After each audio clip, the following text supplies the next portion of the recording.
Hello students, welcome to સ્નીચર. હવે આપણે આપણો ચેપ્ટર નંબર 5 સજીવનો પાયાનો એકમ એની અંદર આગળ જોઈએ કે હવે શું ભણવાનું છે. તો કે આપણે કોષીય અંગિકાઓ ભણવાની છે. બરાબર, કોષીય અંગિકાઓ ભણવાની છે. તો કે આપણા શરીરની અંદર છે અલગ અલગ પ્રકારની કોષીય અંગિકા, આપણા કોષની અંદર છે કે અલગ અલગ પ્રકારની કોષીય અંગિકાઓની હાજરી રહેલી હોય છે. બરાબર, હવે તો કે કઈ અલગ અલગ અંગિકાઓ શું કામ એને હોય છે. તો કે આપણું શરીર છે, બરાબર, તો આપણા શરીરની અંદર ચાવવા માટે અલગ અલગ દાંત આપેલા છે. બરાબર, ચાવવાનું કામ કોણ કરે છે? દાંત કરે છે. પચાવવાનું કામ પેટ કરે છે. જોવાનું કામ આંખ કરે છે. તો કોષને આવી કઈક જરૂરિયાત તો હોય ને કે એક જગ્યાએ એને કોષનો બધો ખોરાક અને ઉર્જાનો સંગ્રહ કરવાનો હોય, એક જગ્યાએ ઉર્જા બનાવવાની હોય, એક જગ્યાએ પ્રોટીન બનાવવાનું હોય, લિપિડ બનાવવાના હોય. આવા અલગ અલગ કાર્યો કોષને પણ હોવાના છે. બરાબર, તો આની માટે કોષ પાસે અલગ અલગ અંગિકાઓ આવેલી હોય છે. બરાબર, તો હવે આપણે આ કોષની કોષીય અંગિકાઓનો અભ્યાસ કરીએ. તો કે પ્રત્યેક કોષ પોતાના દ્રવ્યને બાહ્ય પર્યાવરણથી અલગ રાખવા પટલ ધરાવે છે. શું ધરાવે છે? પટલ. તો કે શું કામે? બાહ્ય પર્યાવરણ એટલે પોતાની બહારનું જે પર્યાવરણ છે એનાથી કોષ પોતાને અલગ રાખવા માટે. બરાબર, મોટા તેમજ જટિલ કોષો જેવા કે બહુકોષી સજીવના કોષો તેમની જટિલ રચના અને કાર્યોને પહોંચી વળવા માટે ઘણી જટિલ અને રાસાયણિક પ્રક્રિયાઓ દર્શાવતા હોય છે. હવે તો કે જેવી રીતે સજીવ છે ને જટિલ બનતો જશે, સજીવનો જેમ વિકાસ થતો જશે એવી રીતે એની બધી કાર્યક્ષમતાઓ, બધી પદ્ધતિઓ બધું એકદમ જટિલ થતું જશે. બરાબર, જટિલ એટલે શું? તો કે એકદમ વિકસિત સજીવ. ઓકે, તો આપણે એક સાદું ઉદાહરણ લઈએ તો કે આપણે બેક્ટેરિયા છે. બરાબર, બેક્ટેરિયા એ કેવા સજીવ કહેવાશે? તો કે સાદા, એ જટિલ સજીવ નહીં કહેવાય. શું ખબર? તો એની અંદર એક જ કોષ છે અને એક જ કોષ પોતાના અલગ અલગ કાર્ય કરે છે. બરોબર, જ્યારે આપણે માણસ છીએ એ જટિલ કહેવાશે. તો કે શું કામે? તો કે માણસ પાસે અલગ અલગ અંગો આવેલા છે, અલગ અલગ અંગોના અલગ અલગ પ્રકારના કોષો છે, કેટલી બધી અલગ અલગ જાતની પેશીઓ આવેલી છે. આપણે પેશીઓની રચનાનું બધું આના પછીના ચેપ્ટરમાં અભ્યાસ કરીશું. બરાબર, અલગ અલગ પેશીઓ આવેલી છે, પછી કેટલી બધી પ્રકારના અંતઃસ્ત્રાવો આવેલા છે આપણા મનુષ્યની અંદર. બરાબર, આ બધા કાર્યોને પહોંચી વળવા માટે શું છે કે કોષ ઘણી બધી રાસાયણિક જટિલ પ્રક્રિયાઓ દર્શાવતા હોય છે. બરાબર, એક કોષનું વિભાજન થાય તો પછી બીજા ઉત્સર્ગ દ્રવ્યો છે, ખોરાક પાચવું છે, આ બધા માટે આ બધી પ્રક્રિયાઓને એકબીજાથી અલગ રાખવા માટે કોષો પટલથી આવરી નાની નાની રચના ધરાવે છે. આ નાની નાની રચનાને શું કહેવાય છે? અંગિકાઓ. બરાબર, આ બધા કાર્યોને પહોંચી વળવા માટે કે શું હોય છે કોષ પાસે? તો કે અંગિકાઓ હોય છે. આપણી પાસે કેમ બધા આપણા કાર્યોને પહોંચી વળવા માટે અલગ અલગ અંગો હોય છે, એવી રીતે કોષની પાસે પણ અલગ અલગ અંગિકાઓ હોય છે. પછી તો કે સુકોષ કેન્દ્રીય કોષની લાક્ષણિકતા તેની આદિકોષ કેન્દ્રીય કોષથી અલગ કરે છે. એટલે કે સુકોષ કેન્દ્રીય અને આદિકોષ કેન્દ્રીય છે એની અંદરની અંગિકાઓ છે એ બંને કોષ છે એ અલગ અલગ હોય છે. બરાબર, તો સુકોષ કેન્દ્રીય કોષ એટલે શું ને આદિકોષ કેન્દ્રીય કોષ એટલે શું? તો કે સુકોષ કેન્દ્રીય એટલે જે સજીવો પૂર્ણ વિકસિત છે, બરાબર, એને શું કહેવાશે? તો કે સુકોષ કેન્દ્રીય. અને જે સજીવો પૂર્ણ વિકસિત નથી એને કહેવાશે આદિકોષ કેન્દ્રીય. આદિકોષ કેન્દ્રીયની અંદર બધી પ્રકારની અંગિકાઓ પણ નથી આવેલી હોતી. એની અંદર અમુક પ્રકારની અંગિકાઓ આવેલી હોય છે, જ્યારે આદિકોષ કેન્દ્રમાં બધી અંગિકાઓ આવેલી હોય છે અને આ અંગિકાઓ પણ થોડી એની અંદર ફેરફાર હોય છે. બરાબર, હવે આપણે આને શેમાં જોઈ શકીએ આ બધી અંગિકાઓને? તો કે ઇલેક્ટ્રોન માઇક્રોસ્કોપ દ્વારા જોઈ શકીશું. બરાબર, અહીંયા આવશે કેટલીક અગત્યની કોષીય અંગિકાઓ વિશે આપણે અહીંયા અભ્યાસ કરીશું. બરાબર, અહીંયા આપણે આદિકોષ કેન્દ્રીય કોષની અંદર જે અંગિકાઓ હોય છે એ બધી અંગિકાઓનો અભ્યાસ કરીશું. તો કે કઈ કઈ? તો કે અંતઃકોષરસ ઝાડ, ગોલ્ગી પ્રસાધન, લાઇસોસોમ્સ, કણાભસૂત્ર, રંજક કણો, રસધાનીઓ. આ અંગિકાઓ કોષમાં ઘણું વિશિષ્ટ કાર્ય કરતી હોવાથી કેવી છે? ખૂબ જ અગત્યની છે.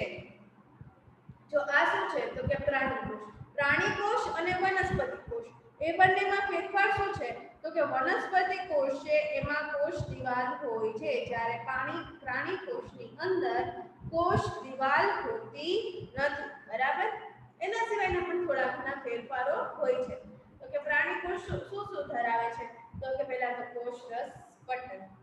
બરાબર. પછી કોષ રસ, કોષ કેન્દ્ર. આ ત્રણ વસ્તુ તો મેઇન છે. કોષ રસ પટલ, કોષ રસ અને કોષ કેન્દ્ર. અને પછી આવશે કોષ કેન્દ્ર પટલ એટલે કોષ કેન્દ્રની આજુબાજુ આવેલું આવરણ. બરાબર. એ સિવાયની નાની નાની અંગિકાઓ કઈ કઈ છે તો કે પહેલી આવશે આપણે લઈ અંતઃકોષ રસજાળ. બરાબર. હવે આ જે અંતઃકોષ રસજાળ છે ને એ બે પ્રકારની અંતઃકોષ રસજાળ આવશે. એક આવશે નિશ્ચિત અંતઃકોષ રસજાળ અને બીજી આવશે ખરબચડી અંતઃકોષ રસજાળ. બરાબર. આ જે નિશ્ચિત અંતઃકોષ રસજાળ હશે ને એ આવી હશે અને ખરબચડી હશે ને એની રચના આવી હશે. હવે આની ઉપર છે ને આવા આવેલા હશે નાના નાના ટપકા જેવી રચના આવેલી હશે. આ રચનાને શું કહેવાશે તો કે રિબોસોમ્સ. બરાબર. તો રિબોસોમ્સ શું કામ કરશે તો કે પ્રોટીન સંશ્લેષણનું કાર્ય કરશે. બરાબર. પ્રોટીન બનાવવાનું કાર્ય કરશે. બરાબર. પછી આવેલું હોય છે કણાભસૂત્ર. કણાભસૂત્ર શું છે તો કે પાવર હાઉસ. પાવર હાઉસ એટલે આપણે સામાન્ય રીતે પાવર હાઉસ કોને કહીએ આપણે રોજિંદા જીવનમાં તો કે જે ઇલેક્ટ્રિસિટીનો બધો સ્ટોરેજ થયેલો હોય એ. બરાબર. તો હવે આમાં શું છે તો કે આ જે કણાભસૂત્ર છે ને એની અંદર કોષ માટે જરૂરી ઊર્જા એનર્જીનો સ્ટોરેજ થયેલો હોય છે. બરાબર. કોષ માટેની જરૂરી ઊર્જાનો સંગ્રહ થયેલો હોય છે અને એ સિવાય તો કે એ બધા એના ખોરાકનો એ બધો સંગ્રહ કરે છે. પછી આવે છે લાઇસોસોમ્સ, તારાકેન્દ્ર, ગોલ્ગી પ્રસાધન.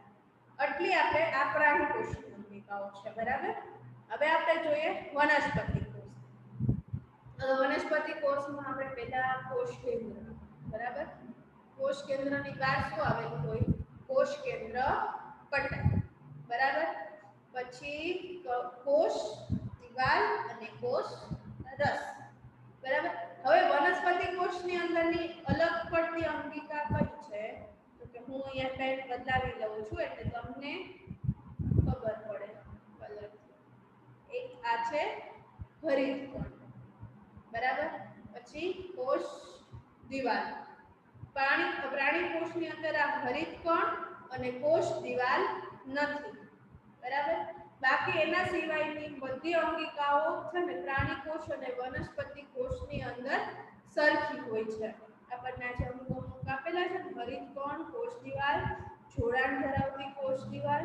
બરાબર. એટલે જોડાણ ધરાવતી કોષ દિવાલ એટલા માટે બતાવેલી છે કે આપણે જ્યારે કોષ છે પાણી ગુમાવે છે ત્યારે થોડો સંકોચન પામવા માટે છે ને કોષ. બરાબર. હવે આપણે લીસી અંતઃકોષ રસજાળ. બરાબર. અને ખરબચડી અંતઃકોષ રસજાળ. એ તો પ્રાણી કોષમાં પણ તો લીસી અને ખરબચડી શું કામ હોય છે તો કે ઉપર રિબોસોમ્સની હાજરીના કારણે હોય છે. ચલો આ આવી ગયા વનસ્પતિ કોષના રિબોસોમ્સ. આ આવી ગયું કણાભસૂત્ર એટલે પાવર હાઉસ. પછી આ પ્રોટીન સંશ્લેષણ માટે. પછી આ કોષ રસ પટલ અને લાઇસોસોમ્સ. બરાબર. આ છે વનસ્પતિ કોષ અને પ્રાણી કોષની રચના છે.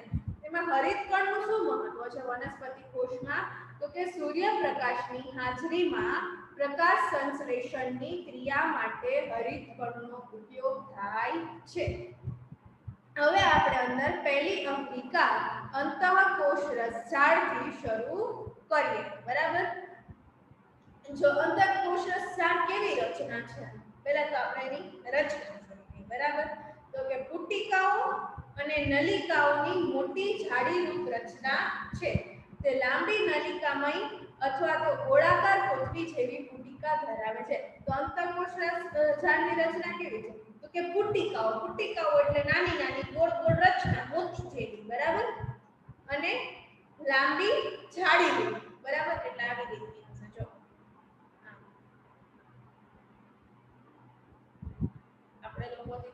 કોષમાં તો ગ્રો થાય નહીં, પણ આવી રીતની અંતઃકોષરસની ઝાડની રચના હોય. જ્યારે આમનામ સાદે સાદી હોય તો આને કેવી કહેવાશે? લીસી. બરાબર. અને હવે તો કે આપણે બીજી જોઈએ અંતઃકોષરસ ઝાડ છે એની રિબોસોમ્સ આવેલા છે. બરાબર. તો આને કેવી કહેવાશે? ખરબચડી.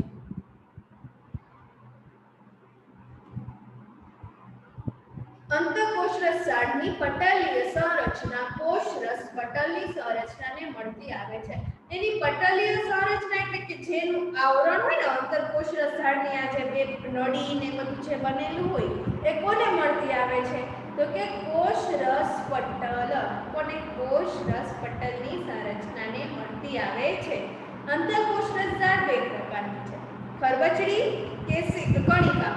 એને શું કહેવાશે? Rough endoplasmic reticulum. Rough endoplasmic reticulum અને લીસી અંતઃકોષરસ ઝાડ એટલે કે સ્મૂથ એન્ડોપ્લાઝમિક રેટિક્યુલમ. રેર અને સેર આપણે એમ યાદ રાખવાનું. રેર અને સેર. રેર એટલે રફ અને સેર એટલે સ્મૂથ. સ્મૂથ એટલે લીસી. બરાબર. હવે તો કે રેર એટલે કે ખરબચડી સૂક્ષ્મ અંતઃકોષરસ ઝાડ છે. બરાબર. એની ખરબચડી સપાટીને સૂક્ષ્મદર્શક યંત્રની સપાટી નીચે ખરબચડી દેખાય છે. આનું નામ શું કામ એને છે ખરબચડી? તો કે જ્યારે આપણે એને ઇલેક્ટ્રોન માઇક્રોસ્કોપમાં જોશે, આપણા સાદા સૂક્ષ્મદર્શક યંત્રમાં નહીં દેખાય, જ્યારે આપણે એને ઇલેક્ટ્રોન માઇક્રોસ્કોપમાં જોશે ત્યારે તે ખરબચડી દેખાશે. બરાબર. અને એનું ખરબચડું હોવાનું કારણ તો કે તેની સપાટી પર કણો જેવી રચના છે જેને રિબોસોમ્સ કહે છે. બરાબર. રિબોસોમ્સ બધા સક્રિય કોષમાં હાજર હોય છે. એટલે કે જે કોષ એક્ટિવ હોય, જે કોષ કાર્યરત હોય, જીવંત કોષ હોય એ બધાની અંદર હાજર હશે. અને રિબોસોમ શું કામ કરશે? મેં તમને કીધું તો આગળ કે પ્રોટીન સંશ્લેષણનું કાર્ય કરે છે. બરાબર. અને એન્ડોપ્લાઝમિક રેટિક્યુલમ દ્વારા નિર્માણ પામેલા પ્રોટીનને કોષમાં જરૂરિયાતના આધારે વિવિધ સ્થાનોમાં મોકલવામાં આવે છે. હવે પ્રોટીન છે ને એવી વસ્તુ છે કે જે આપણા સજીવ શરીરની અંદર ખૂબ મહત્વનો ફાળો ધરાવે છે. આપણી અંદરના આપણું જનીન દ્રવ્ય છે ડીએનએ છે. ગઈકાલે જોયું હતું તે ડીએનએ નું સંશ્લેષણ થાય, એકમાંથી બે ડીએનએ થાય, એની માટે પણ પ્રોટીનની જરૂરિયાત પડે છે. બધા કોષના નાના મોટા કાર્યો માટે પ્રોટીનની જરૂર પડે છે. તો રિબોસોમ્સની અંદર પ્રોટીન બનશે અને પછી એની જ્યાં જરૂરિયાત હશે ત્યાં મોકલવામાં આવશે. પછી તો કે એસસીઆર એટલે કે સ્મૂથ એન્ડોપ્લાઝમિક રેટિક્યુલમ કોષના અગત્યના કાર્ય માટે જરૂરી ચરબીના અણુ અને લિપિડ્સનું નિર્માણ કરે છે. બરાબર. તો રફ એન્ડોપ્લાઝમિક રેટિક્યુલમનું કાર્ય શું છે? તો કે એની ઉપર આવેલા રિબોસોમ્સ દ્વારા પ્રોટીનનું સંશ્લેષણ થશે અને સ્મૂથ એન્ડોપ્લાઝમિક રેટિક્યુલમ છે કોનું નિર્માણ કરશે? ચરબી અને લિપિડ્સનું. આમાંના કેટલાક પ્રોટીન અને લિપિડ કોષરસ પટલના બંધારણમાં મદદરૂપ થાય છે. આ પટલના આ ક્રિયા જૈવ સંશ્લેષણ તરીકે ઓળખાય છે.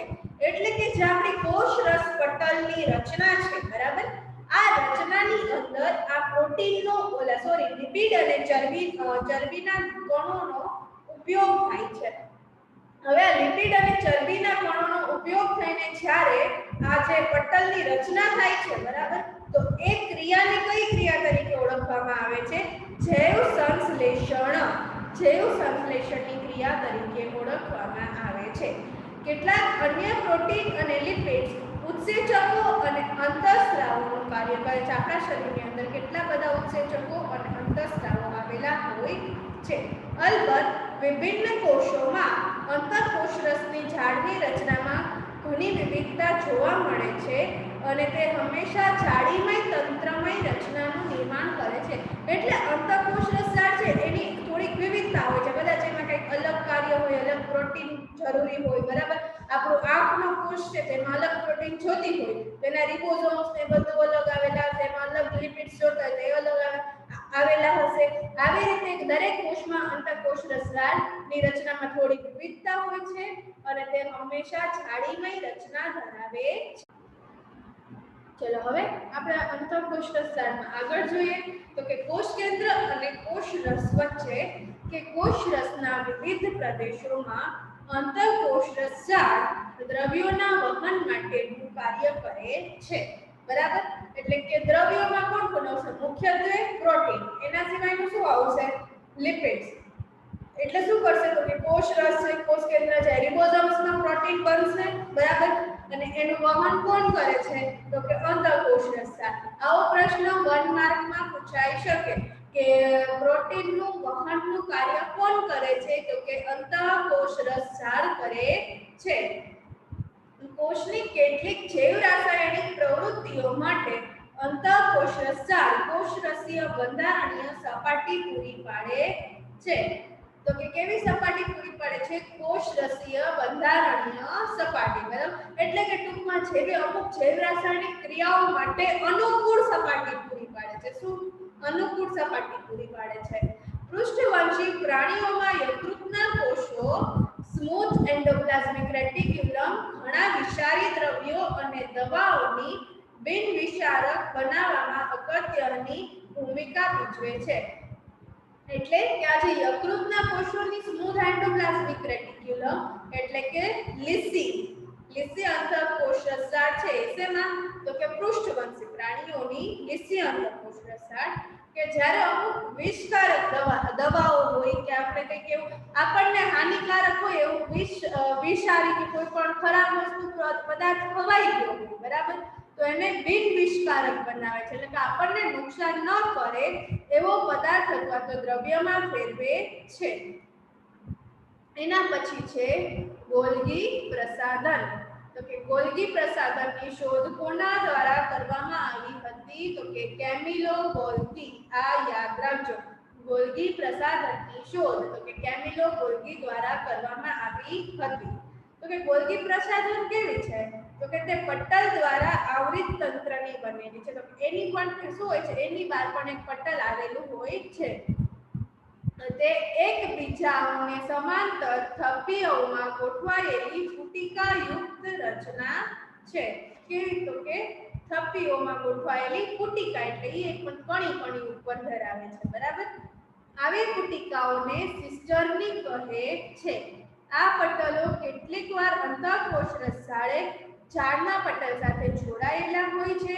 તેથી જ તે જટિલ કોષીય પટલ તંત્રનો અન્ય ભાગ ધરાવે છે. બરાબર, આ પટલોની બનેલી રચના છે કોની સાથે જોડાયેલી છે? અંતઃકોષરસ ઝાડ સાથે. ચલો આપણે અહીંયા આગળની આકૃતિમાં ગોલ્ગી પટલ જોઈએ.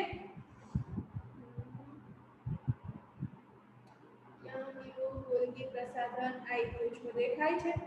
એ પણ કેવી થપ્પી જેવી રચના છે, આવી રીતે આ બનેલી છે.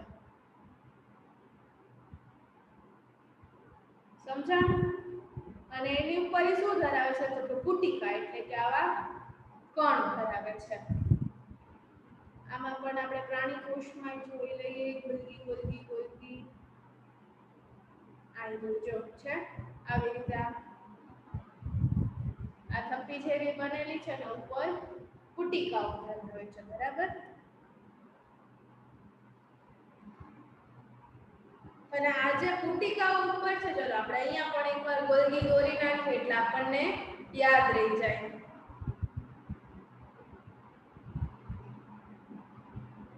અને આની ઉપર શું હશે? આવી કણીઓ આવેલી હશે. આને શું કહેવાશે? પુટી. સોરી સ્ટુડન્ટ્સ, આને કહેવાશે પુટિકાઓ. બરાબર, હવે આ પુટિકાને બીજું શું કહેવાય છે તો કે સિસ્ટર.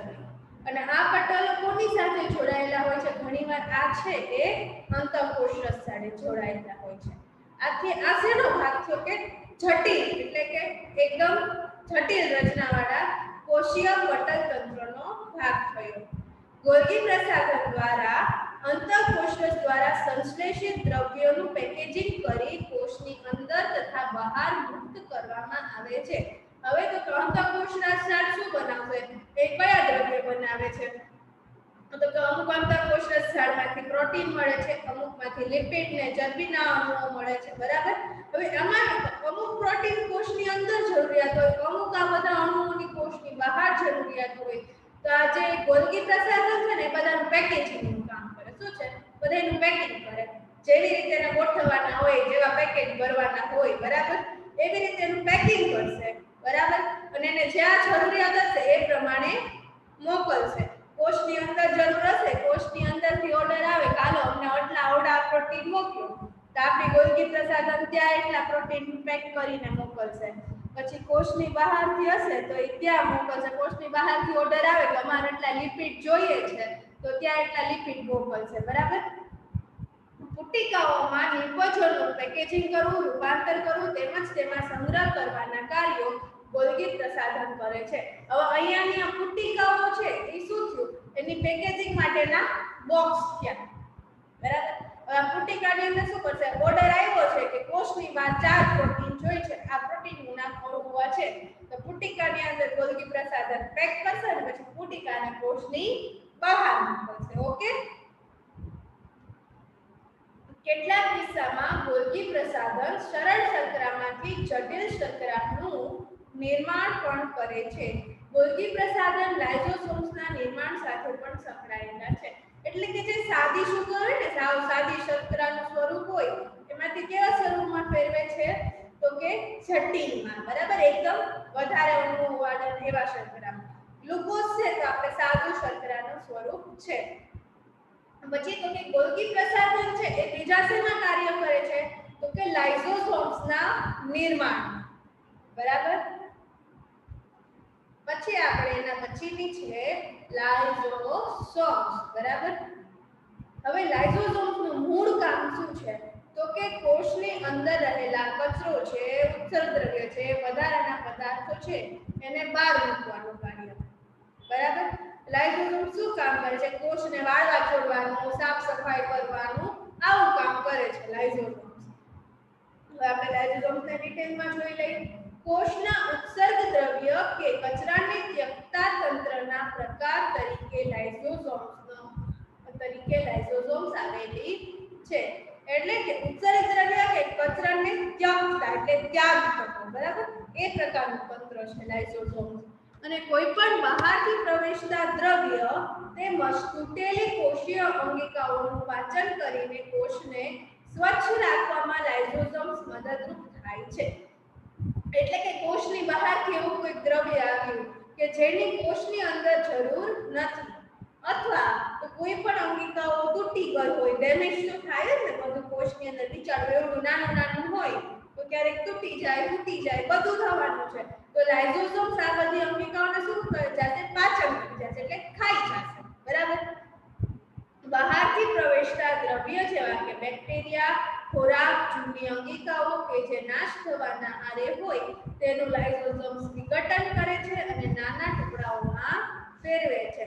એટલે બહારથી જે બેક્ટેરિયા આવે તો કઈ કામના તો છે જ નહીં, તો નુકસાન જ કરવાના છે.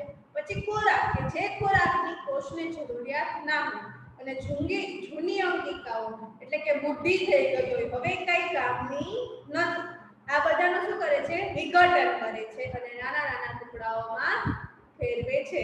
લાઇસોસોમ્સ પાચન માટે સક્રિય ઉત્સેચકો ધરાવતી હોવાથી બધા કાર્બનિક દ્રવ્યોને તોડવાની ક્ષમતા ધરાવે છે.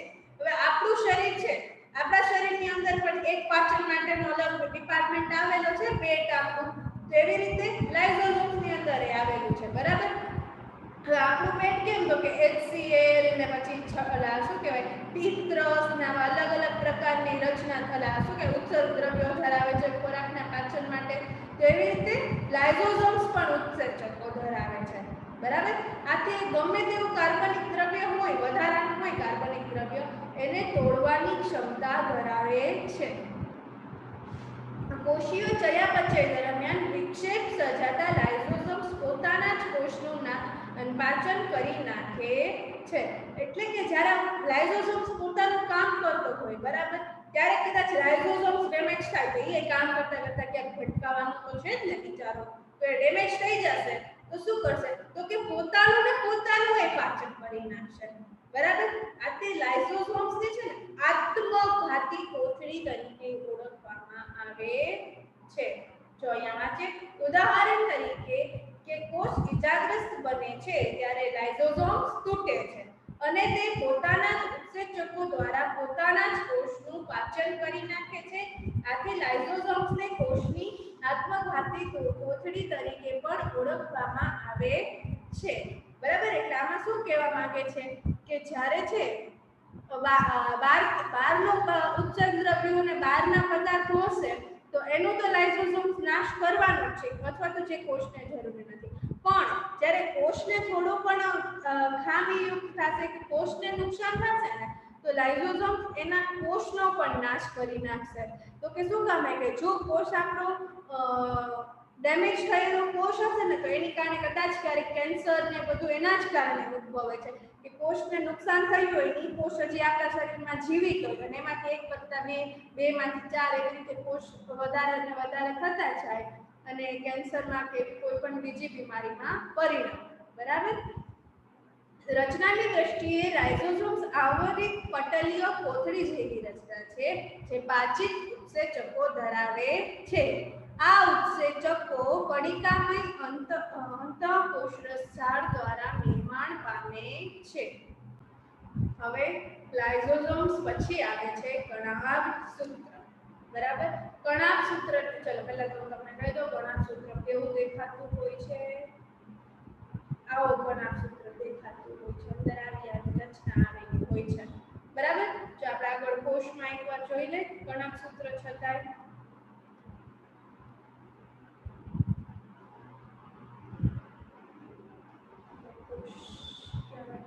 પ્રાણી કોષ અને વનસ્પતિ કોષ આવી ગયા.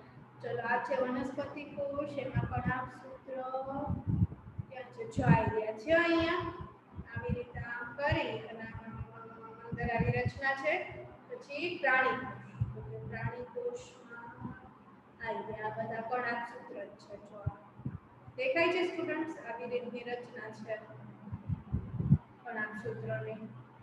ઓકે, આ કણાભ સૂત્રની આવી રચના હશે, આવું દેખાતું હશે. શેમાં દેખાશે? ઇલેક્ટ્રોન માઇક્રોસ્કોપમાં દેખાય. આપણા સાદા માઇક્રોસ્કોપમાં એક પણ અંગિકાઓ દેખાય નહીં. હવે તો કે કણાભ સૂત્રને શેના તરીકે ઓળખવામાં આવે છે? શક્તિ ઘર. બરાબર, આપણે બે વસ્તુ શીખ્યા, એક આત્મઘાતી કોથળી, એક કોણ? તો કે લાઇસોસોમ. કણાભ સૂત્ર શું છે? શક્તિ અથવા તો શક્તિ ઘર અથવા તો પાવર હાઉસ. જીવનની વિવિધ રાસાયણિક પ્રવૃત્તિઓ માટે ઊર્જાની જરૂરિયાત હોય છે. જે ઊર્જા એટીપીના સ્વરૂપમાં કણાભ સૂત્ર દ્વારા મુક્ત થાય છે. એટીપીનો ફૂલ ફોર્મ યાદ રાખો, એડિનોસાઇન ટ્રાઇફોસ્ફેટ. બરાબર, હવે કણાભ સૂત્રની અંદર ચલો આપણે અહીંયા લખી નાખીએ એટલે યાદ રહી જશે બધાને. કણાભ સૂત્રને પહેલા તો શું કહેવાશે? તો કે પાવર હાઉસ. બરાબર, હવે તો કે ઊર્જા કેવી રીતે સ્ટોર કરશે? તો કે એટીપી માંથી ઊર્જા એટીપી ના સ્વરૂપમાં મુક્ત કરશે. બરાબર, અંદર જે સંગ્રહાયેલી હોય. આનું ફૂલ ફોર્મ શું છે? Adenosine triphosphate. એટીપી ને કોષની ઊર્જાનું ચલણ કે શક્તિ ચલણ તરીકે ઓળખવામાં આવે છે. જો આપણે કેવી રીતે હોય કે આપણે ચલણમાં શું છે અત્યારે ભારતમાં? તો કે રૂપિયા. બરાબર, આપણે રૂપિયા વાપરીએ ને, રૂપિયા 10 રૂપિયા, 50 રૂપિયા, એવી રીતે કોષમાં શું ઊર્જાનું ચલણ છે? તો કે એટીપી. આ એટીપી તરીકેની જે ઊર્જા હોય ને એ જ આપણું શરીર, આપણા શરીરના કોષો વાપરી શકે. આપણે કેમ, આપણે ઇન્ડિયામાં તમે ડોલર લઈ આવો કે યુરો લઈ આવો, આવું કાંઈ ચાલવાનું છે નહીં. તમે દુકાનદારને કદાચ $50 આપશો તો એ તમને કાંઈ વસ્તુ આપશે નહીં. તો કે શું કામ? આપણા એનું ચલણ શું છે? કે રૂપિયા છે. એવી જ રીતે આપણા શરીરમાં ભલે ગમે તે સ્વરૂપમાં ઊર્જાનો સંગ્રહ થયેલો હોય, ગમે તે સ્વરૂપમાં ઊર્જા સંગ્રહાયેલી હોય, પણ આપણા શરીરના કોષો છે માત્ર ને માત્ર એટીપીના સ્વરૂપની ઊર્જા જ વાપરી શકે છે. યાંત્રિક કાર્ય માટે અને નવા રાસાયણિક સંયોજનો બનાવવા માટે શરીરમાં એટીપીના સ્વરૂપમાં ઊર્જા સંગ્રહ થાય છે. બરાબર, શરીરનું યાંત્રિક કાર્ય એટલે હલનચલન, જે નવા કોષો બનાવવા, ઇન્સ્યુલિન ઉત્સેચકો ને એવું બધું બનાવવા, બધું રાસાયણિક સંયોજનો બનાવવાના થયા. તો એની માટે શું થશે? તો એટીપીના સ્વરૂપમાં ઊર્જા સંગ્રહ થાય છે. અને કણાભ સૂત્ર કેટલા આવરણ ધરાવે છે? 2 આવરણ ધરાવે છે. બાહ્ય આવરણ ઘણું છિદ્રિષ્ટ હોય છે અને અંતઃ આવરણ ઊંડા પ્રવર્ગો ધરાવે છે. આમે આવી રીતની જે રચના કરેલી છે ને સ્ટુડન્ટ, આમાં દોરેલું છે ને, એટલે અહીંયા શું હશે? આમ ખાડા હશે. શું હશે? અહીંથી આ ઊંડા ઊંડા ખાડા એટલે કે પ્રવર્ધો કાણા બનાવે છે બરાબર આ પ્રવર્ધ એટીપી નિર્માણ માટે રાસાયણિક પ્રક્રિયાઓ માટે વિશાળ સપાટી પૂરી પાડે છે હવે ગમે તે કામ થાય તો એની માટે કંઈક રાસાયણિક પ્રક્રિયા તો થતી હશે ને અને કંઈક સપાટીને થવા માટે કંઈક પ્રક્રિયાને થવા માટે કંઈક જગ્યા તો જોશે તો એ જગ્યા એ સપાટી કોણ પૂરી પાડશે તો કે આ પ્રવર્ધો કણાભ સૂત્ર એક એવી અંગિકા છે અદ્ભુત અંગિકા છે કારણ કે તેઓ પોતાના ડીએનએ અને રિબોસોમ્સ ધરાવે છે આથી કણાભ સૂત્ર પોતાના કેટલાક પ્રોટીનનું નિર્માણ કરવાની ક્ષમતા ધરાવે છે હવે તો કે જે આપણે કોષના બીજી બધી અંગિકાઓ હશે ને એને પ્રોટીન જોતું હશે બરાબર તો એને પ્રોટીન બીજા પાસેથી મંગાવવું જોશે પણ આથી અવડિયા જે કણાભ સૂત્ર છે એની પાસે શું આવેલા છે પોતાના પર્સનલ રિબોસોમ્સ આવેલા છે બરાબર પોતાના રિબોસોમ્સ છે તો પોતાના પ્રોટીનનું સંશ્લેષણ પોતે જાતે કરી લેશે અને એની માટે પોતાનો ડીએનએ પણ ધરાવે છે બીજી કોઈ પણ અંગિકાઓ પાસે પોતાના ડીએનએ અને રિબોસોમ્સ હોતા નથી આથી કણાભ સૂત્ર છે એક વિશિષ્ટ અંગિકા તરીકે ઓળખવામાં આવે છે ઓકે અહીંયા સુધીનું બધાને સમજાઈ ગયું હશે ઓકે